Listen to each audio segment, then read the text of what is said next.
Bu da bir aydılyan gurrun bir da. Haçan eçelim şey gelecek diye de. Haçan şimdi forum cevabı yoğurt gelmeli, CD yoğurt gelmeli, oklaşık gelmeli, yeni rahat gelmeli. Şu forum diye bir ol bu deyip diye aytmancak diye ödünü diye öd bilen adamın amulet birinde bolmayamı umutlu ihtilaf öğrettiğiniz falan etiyardınız. Eşrefil Tani rahmetullahi aleyh kitabı var benim elimde. Eşrefil cevap diye adına. Asli kitabın adı şu ve Farsi tercüme oldu yani. Eşrefil Tani rahmetullahi aleyh bir şahsiyeti ödünüğünde bir nezir adam. Yanlışmadığı adam yoktur. Yani ödünüğünde bir nezir adam. Mün ciltte kitap yoktur diye. Şu mün cilt diyen kitabının bir cildini men gördüm. Zahidanna 43 cilt var. Şeyden de elin getiren sonra. Allah bile onu ne yapar yaztırır onu. Allah Teala şonun vatana has bereket veriptir. Eda huduk yaşan hattı yok. O zaman bir mustemeli İngiliz oldu Hindistan. Hindistan mustemeli İngiliz vatanına şu vakti var yakın şu alam şu tahın rehberiydi adamdan biri. O zaman şonna bir İngiliz'in bir adamların bir kitapxana vardır. Kitap okuya, Eşrefi Tanevi, Munokiye Tanevi, Munokiye Tanevi. Şu Tanevi diye kompaniymiş deyiptir da sonra. Hem bir kitaptan olsan Tanevi yazıldı. Ezbet kitap yatırdı. Alim Rabbani'nin biri, Ehl-i Sünnet'ten, Hanefi mezhepten, Pokta, Hanefi mezhepten biri. İnelekim şundan sonra toraptırlar ki ulamalı mesailler diye aradasın aytmalı, tefriğe oluyor. Tefriğe dörtüyorlar. Haçan için şey gelecek. Haçan için maaşın aytıp gelmeli. Ona sonra cevap verdi orada. Teytan atılan sepetinde Eşrefil cevabın tercüme Farsisinden. Kesi gof ulema ne bayed derbari mevzuat sokanlarını konan. Yaş bedgıt o falan mesele hakkında ulemalı sokanlarını etmeliler diye aytılı diye. Ne mi deyip? Çünkü beyni ümmet tefriğe ve vücud miyayet. Ümmetin arasında diye ihtilaf oluyor. Siz çocukların aytmacak ettihat bilenliğinde bolmaya deyip. Onu diye o da cevap dağdanın cevap da diye ben cevap verdim diye de beyan kardanıma mevkubat per emel kardanı şama bir diye gurrun vermek değil mi senin amel etmeklerine bağlıydın diye vakti ki merdum bedarda terkonan maham derbani sokanlarını mı koydu dedi her vakti ki bedarlarını el çektiğiniz bir de bedarlarını sokanlarını çekeydi ama tadamani ki siz bedarları dol edip dursanız dol bir de edip duracak deyip durdum. Oğlum şu daydan yani o da şu an ben hemen cevap yoğur yanına hop cevap yoğurmaktan kim sebep? Bir de şu öl bilen Hanefi mezhepten bir bedgat o sünnet falan bir şey o çıktı. Şu hakkında da ben hiçbir adamla tutuluşadım görene ki peyce takdir diyek falan deyip toy ocağın tumoş deyip bilmiyorum keşmir yakın takdir deyip yine burada mesela adam tutuluşadım görene. Ama ne evet yani öldür yatan ilanın korona basma diye Huday dakikadın. Bir yatan adamın gitti var böğrüne batıyor Allah. Zahra on camadı bir yavru etiyerle. Betnamet diyenle o hamle işte önüne defa etmesen çaren yok. Şidatla uçaklaştan öldür tebep. Ükünezden de Molana ne dedi? Bir ol vakti şidatladan gurrun bilmen koyacak kötü amel etseniz dedi. Vakti siz amel etmeyersiniz sen zor ayıptırma olacaksın. Sen oğlunun nezre. Sen oğlunun tek diyenine denak.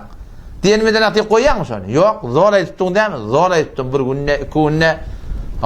Düğünde bir zaman olan bir bana den urttu. Ama Allah'ın şu diyedeme ayıttığını ben yağretçiz diyedim. Bana aytmasın şu diye. Ben baba diyedin sana yamanlık yok dedim ben. Sen diyedin aytın ne daha da sen diyen. Sen diyedin sana yamanlık yok. Gaziptir sana zahiren. Şu doğrultuda ne? Millet de birden gaziysen gaziye olacak kodayanın diye mi? Siz şu bedgatlardan el çekin, halaf şeriatlardan el çekin. Bir de ne mi çıksın kanına? Aytmadan yani el çekecek inşallah. Hop, eğer aytmaklık bilen ihtilaf dörüyen olsa ve aydan da ihtilaf dörüyen el çekmeli olsa onunla peygamberler ne yaptırlarına? Peygamberler yani geçince de ben ayttım da وَمَا أَرْسَلْنَا مِنْ نَبِيٍّ Allah hiçbir peygamberi iyi vermedik illa kanu bi yestehziyon. Şu maskaretlerin ihtilaf oturdu. Gurrum oturur. Tomoş oturdurlar. Ne kadar vur oturupturlar. Maskaravazi çıkartırlar biliyor musun? Şöyle ne bir şey ettirler peygamberler. Çünkü Allah emredip aydıptırlar. Şu mebnalarına ihtilaf oturur Müslümanlar. O zaman şu taydan malahim yani hak etmeklik bilen ihtilaf oluyor demeklik.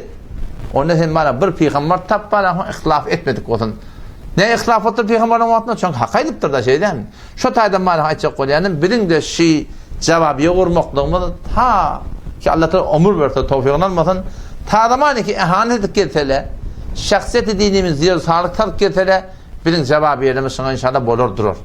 O tadamani ki millet şu bedgatlardan dağıtlardan el çekmese ki halaf şeriat ne kadar dağıtlardan mantığı Türk meselede var Bizim de aytmaklığımız için Huda tabi bize borçlar şey.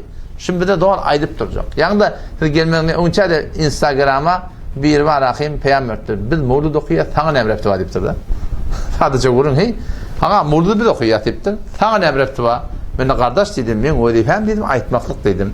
Etsen diyordum bunu, etmeyen diyordum bunu. Mevlud Kani Türkmen sehrede var. Kıyınan takta Hanefi mezhebi öyle.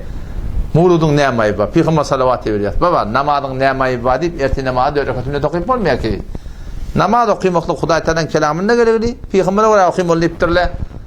Namazın öyle bir tertibi vardı şey değil mi? Sen namazın halancını okuyup bilmeyen ruku etmek Huday Teala değil mi? Ben namazımda 2 ruku edecek da. Doğru mu şu? Doğru. Ben namazımda 3 tane secde edecek. Doğru mu şu? Namazın uğurlamanı yerle. Eğer doğru tutun eda etmesen, secde sevdadan zayını getirmesen.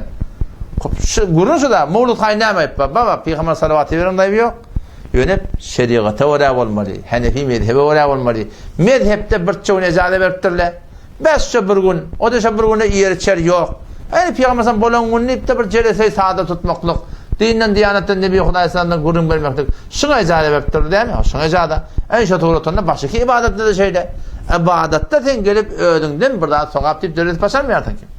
O da bir şey daha açacak olayan gurum şey ki ümmette tefrika bol ya deyip hak etman koyup olmaz.